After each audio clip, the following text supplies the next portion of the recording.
अस्सलाम जी अज असां एक्सेल जो क्लास नंबर है 4 मल्टीप्लिकेशन जो क्लास थींदो अॼु सॉरी 5 है। असां अॼु हिकिड़ी शॉप ठाहींदासीं। फॉर एग्ज़ाम्पल मां रखां थो सीरियल नंबर, उन खां पोइ आइटम ऐं उन खां पोइ लिखां थो पर आइटम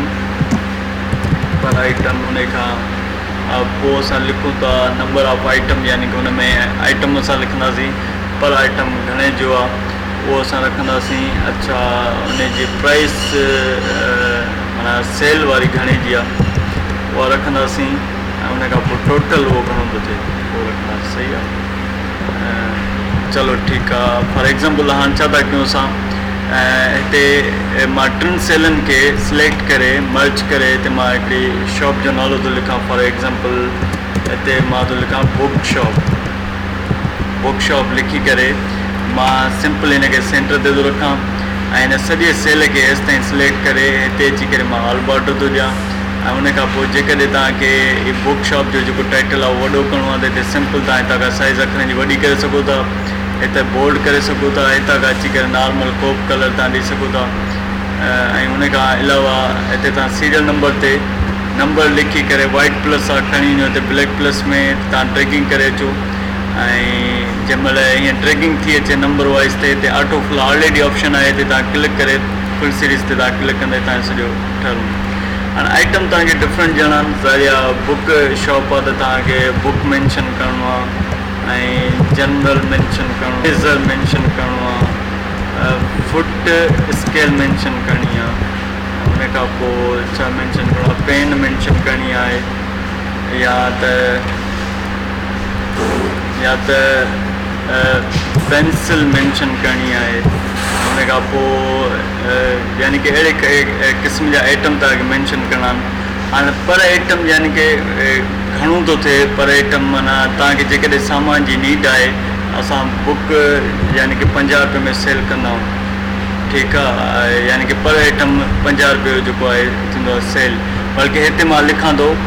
मूंखे बुक जी जेका नीड आहे बाए, हिते मां लिखियो थो जॾहिं सेल में मूंखे बाए करिणो आहे, घणा बुक बाए करिणा आहिनि 50, जनरल बाए करिणो आहे त मूंखे उहे खपनि 30, इरेज़र बाए करिणा आहिनि त इरेज़र खपनि 40, फुट स्केल बाए करिणो आहे त फुट स्केल 100 मूंखे खपनि, पेन बाए करणी आहे त पेनूं मूंखे 50 खपनि, पेंसिल मूंखे 150 खपे पेंसिल, यानी कि डेली बेसिस जा मुंहिंजा आइटम आहिनि। सॉरी, हिते मूंखे लिखिणो आहे 150। अच्छा,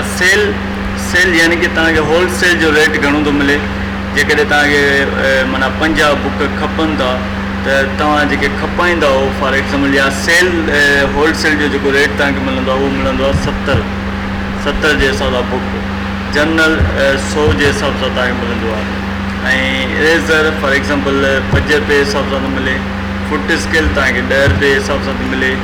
ऐं पेन जेका आहे 15 रुपया त आहे पर थी सघे उहा तव्हांखे 10 रुपए जे हिसाब सां मिलंदी हुजे। पेंसिल, चलो पेंसिल असां लिखूं था 12 रुपए जे हिसाब सां, यानी कि हाणे हिन खे पाण में मल्टीप्लाई करिणो आहे त यानी कि हीअ मूंखे सामान खपनि, उन जी जेका तइदाद आहे उहा हीअ आहे, नंबर ऑफ आइटम जेको खपे मूंखे, ऐं जेको होलसेल जो रेट मिले थो उहो इहो थो मिले। त हाणे टोटल छा घणा, त इन लाइ छा कबो, हिते सिंपली बराबरि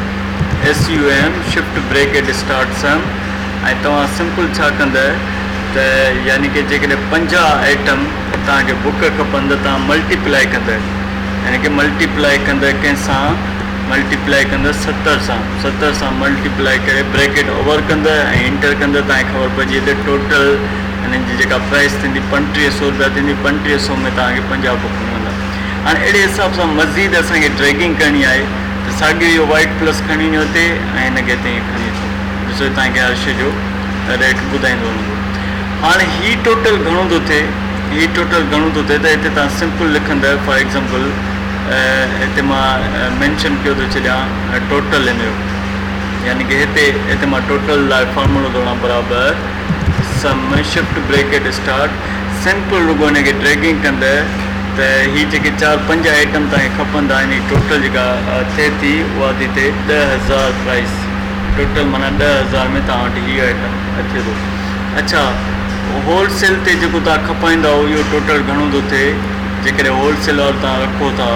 उहो घणो थो थिए, त हिते तव्हां सम वारो फॉर्मूलो आणे था सघो, बराबरि SUM shift bracket start and सभिनी खे तव्हां सिलेक्ट कंदड़ ब्रैकेट ओवर कंदड़ एंटर कंदड़ तव्हांखे ख़बर पइजी वेंदी त जेकॾहिं तव्हां फ़ी शइ हिकु हिकिड़ी तव्हां वठंदड़ त तव्हांजा टोटल जेके थींदा पैसा 270 थींदा, यानी कि जेके बि टोटल आइटम आहिनि फ़ी वठंदा त 270 थींदा। त अहिड़े हिसाब सां यानी कि तव्हां सम्झो फॉर्मूलो यूज़ करे था सघो, मल्टीप्लिकेशन जो करे था सघो, सफ़ाइज़ या को बि हिन में ॾुखियो न आहे। अहिड़े हिसाब सां ॿियूं काफ़ी सारियूं शयूं हुननि में यूज़ करे था सघो। हीअ हाली इंट्रोडक्शन आहिनि ऐं इनशाअल्लाह केयर कंदो फर्दर अॻिते हली करे हिन में असां पेज सिल्क या वग़ैरह ॿियूं शयूं ठाहींदासीं त हुन में फर्दर पाण खे सम्झ में ईंदो। Thank U for attending the class.